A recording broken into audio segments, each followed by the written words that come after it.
Hello, welcome to Lemon Series, where we talk anything and everything entertainment. I'm, of course, Lemon himself, Zeke Lamone, and this is my review for Survivor Series War Games 2024. But before we get into that, let's get the house cleaning out of the way. Shall I'm to leave a like, comment below, let me know your thoughts on Survivor Series, and of course, hit that subscribe button as it helps me grow into my YouTube career. I would greatly appreciate it. Now, all that out of the way, let's get into the review, shall we? So, I'm pretty sure this show will have no controversial opinions, and it will just be really quiet online all the way through, especially with that opener, right? Of course, I am being facetious. I think overall, to me, Survivor Series was a great show. I honestly, the last time I remember having this much fun while watching a PLE was probably SummerSlam.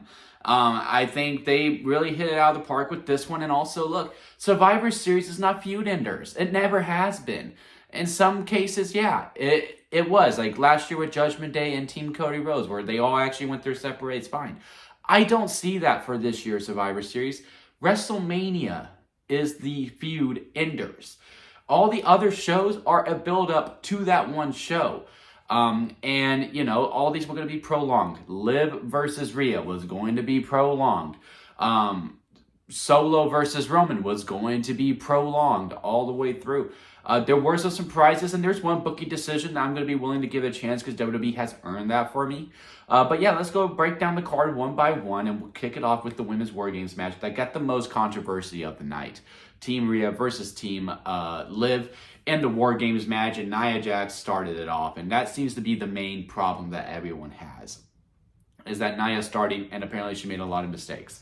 I'll be fully transparent. I didn't really see them at first. It didn't take until a friend texted me going, dude, Nia's making a lot of mistakes. And I'm like, really? I haven't really been seeing it. She goes, and she said about it, like, well, maybe it's just us, but we feel like she's messing up a lot, especially with the chair. And then I went online and I saw it. And then I rewatched the match before hitting record just because, you know, I really wanted to see it. You know, did Nia have her best night? No, not at all. Does this automatically deteriorate everything that she has done this year to be in contention for most improved wrestler of 2024? Absolutely not. She is still a phenomenal talent. She has made such great strides throughout this whole throughout the whole entire year. Like I said, it's between her and Damian Priest, and we'll get to Damian Priest later for most improved of 2024. And I still think overall she did a good job. It just wasn't her best night. Yeah, sure, some of the chair shots looked like she was tapping. But let me tell you something right now. Wrestling's fake. I do not want her hurting someone for real. Again, she did do that one time, and she didn't mean to hurt someone for real. So yeah, she's going to be extra cautious. And what was the problem with Nia before? Oh, she's not safe. Oh, she just keeps hurting people. She doesn't know when to hold back. And now she's holding back, and now everyone has a problem with her holding back. Let the woman breathe, man. I would much rather her be much more safe and not hit someone in the face with a chair shot like she almost did to Bayley and stopped and went, oh, duck, okay, let me hit you. Or when she was about to hit Naomi and then she hit her on the side. That is much more preferred than what was the alternative of what a 2018 Nia Jax would have done, what a 2019 Nia Jax would have done, whenever that WrestleMania 35 build was. That's the only reason I said both of those years. She has been that reckless with it. But she has come long and far for where she has been. And again, in contention for most improved. If we were to separate the men and the women, she's a lock for best female improved wrestler. And I do think she's in contention for best overall. It just wasn't her night. And I just really don't like how everyone is really starting to turn back on her and treat Nia how she was before when she came back.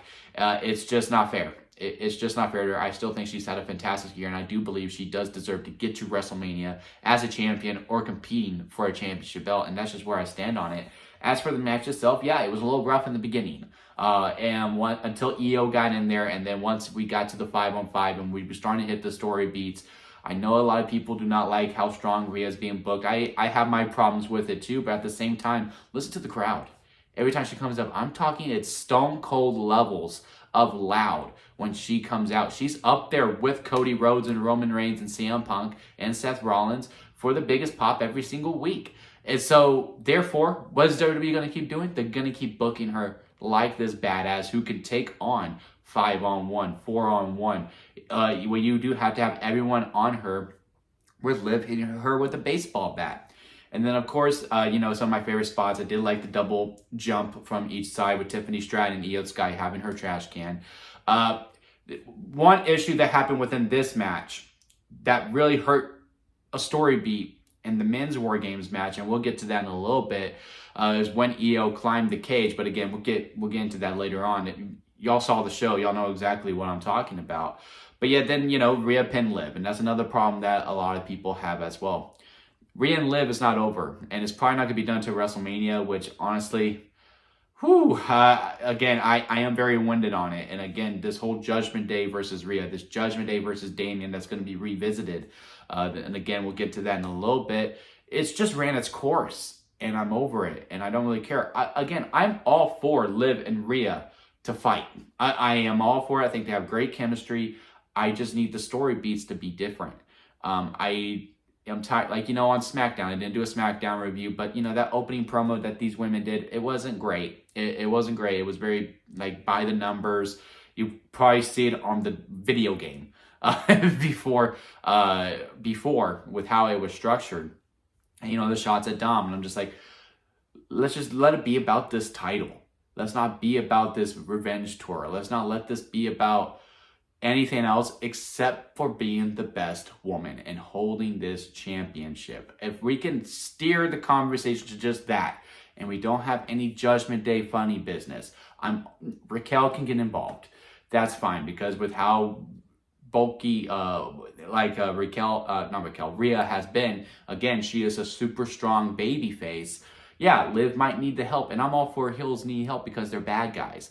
I'm just over it being about Dom. I'm just over it about being about this revenge tour. I'm just over it being about everything else except the championship. It's all about revenge right now, and it's just, I'm over that. Let's just make it about the title. And overall, I liked the women's War Games match. I had a lot of fun with it. Again, a bit of a tale of two halves. It did pick up in the second half more than the first. Was this the worst women's War Games match ever? Probably. I don't know. I haven't seen them all. Out of the three that have been on the main roster that I have seen, yeah, it's probably third. But it was still pretty good. And I still had a great time with it. And again, I just think I think we're being a little too harsh on Nia Jax. She had one bad day, if you can even call that. She just had a rough start, if anything.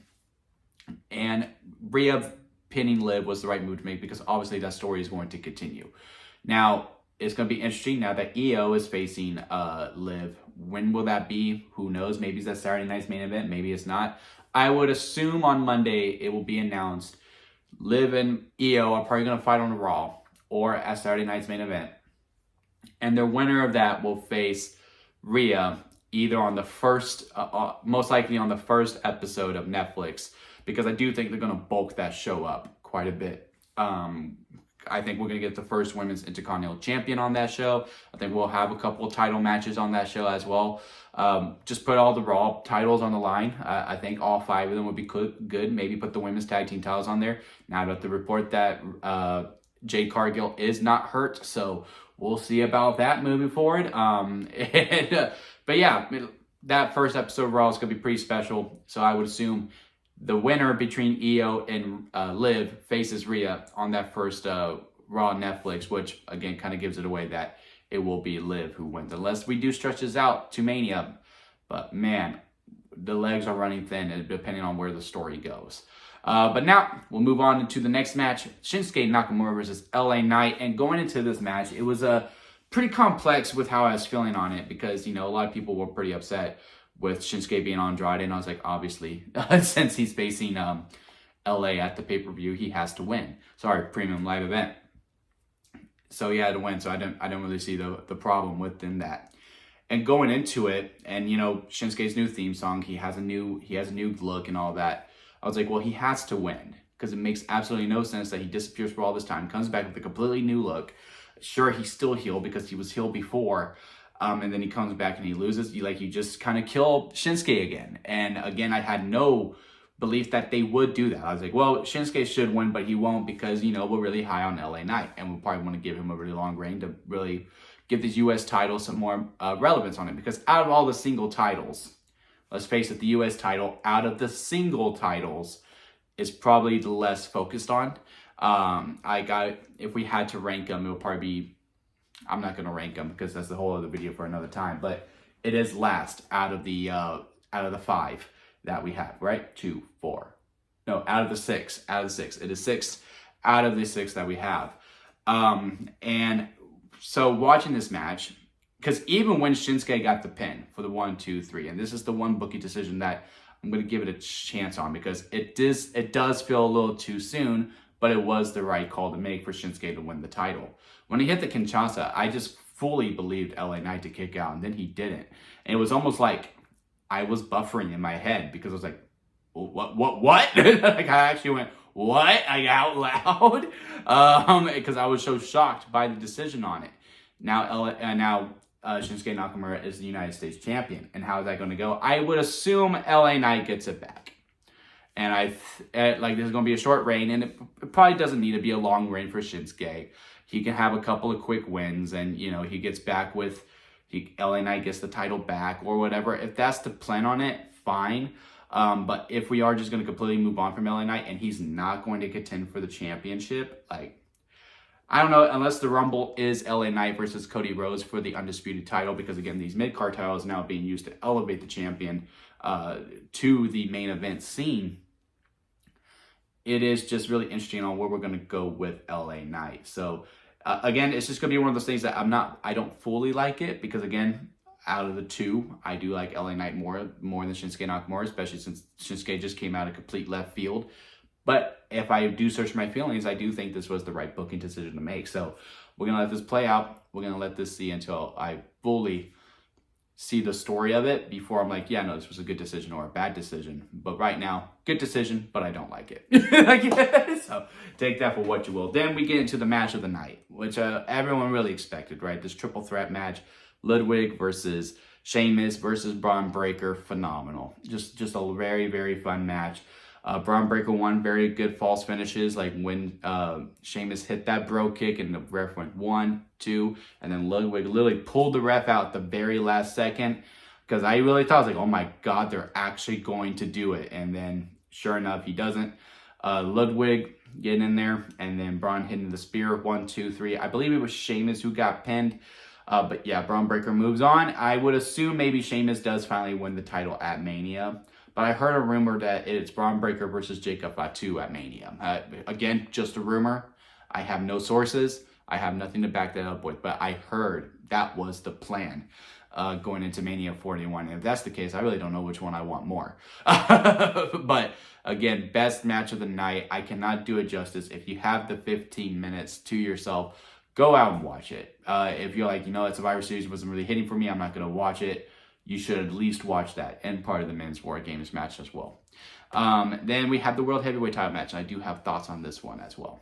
Damian Priest versus Gunther, and going into it, I was like, well, Damian has done great on this build, and we all knew he was going to lose, so they gave him all of the talking points and all that stuff. But within that, there's a double-edged sword, right? I said this on my Raw review as well.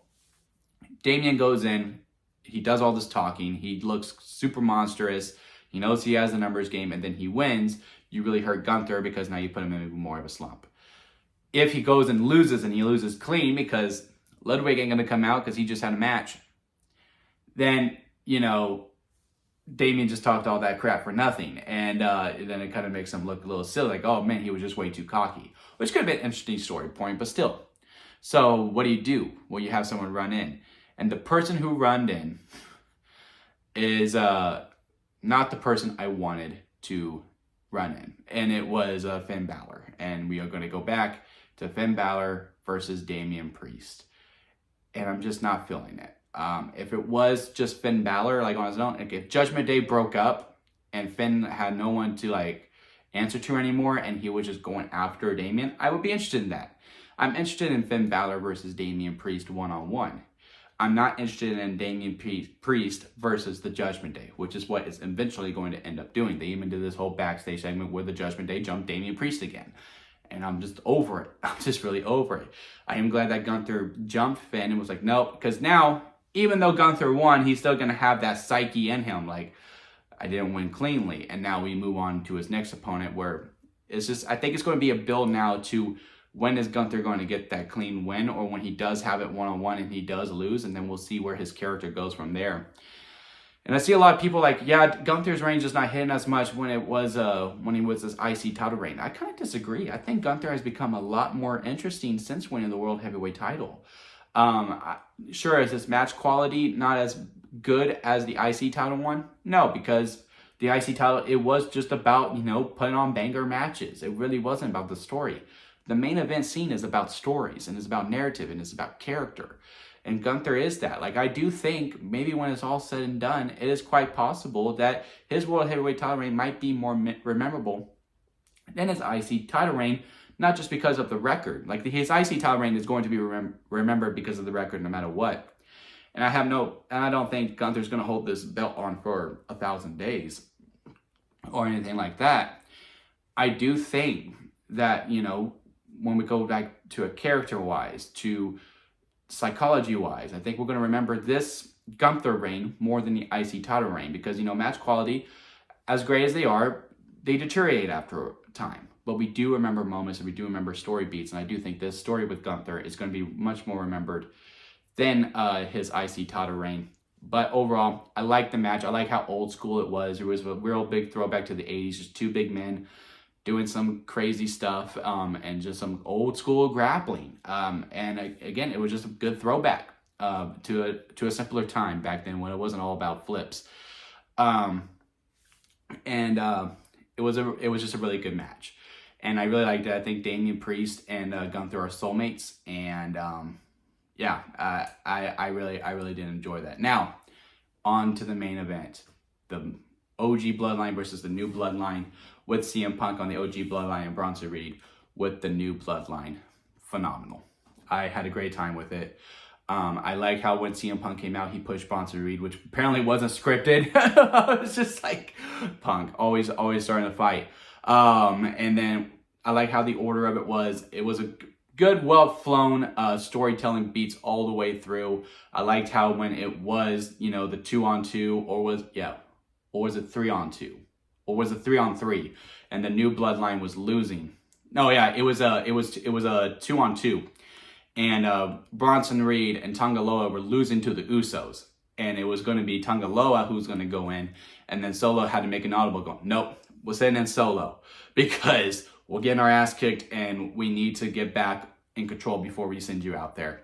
And then he goes out there. I really like that beat. And then Roman, either he was being jealous of it, of that, Solo was making all these moves because that's what Roman used to do, and he had to pull a big thing. He was like, nope, we're going to send Sammy out there. I don't care if you want to go, Punk. Or it was just out of spite due to CM Punk. Or maybe Roman was making a call too. He's like, look, we're the two best ones. You need to wait. And he needs to go. But then later on when Punk was like, nope, you're not going. I'm going because you don't tell me what to do. And then Paul Heyman had to come in and bring them together. And of course, where Bronson Reed got injured, I think he messed up both of his knees when he did the tsunami off the top of the cage. That was a lot of fun. Jimmy Uso doing a splash, even got some extra height, going through a table on Jacob Fatu. Really like that. CM Punk saving them. They're having their handshake, Roman embracing.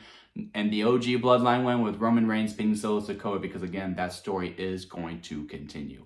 And I just really liked it. I had a lot of fun with it. Again, overall, this show, to me, it was the best show since Survivor. Not Survivor. I keep saying this was the best. It was the best show since Survivor Series because Survivor Series was last.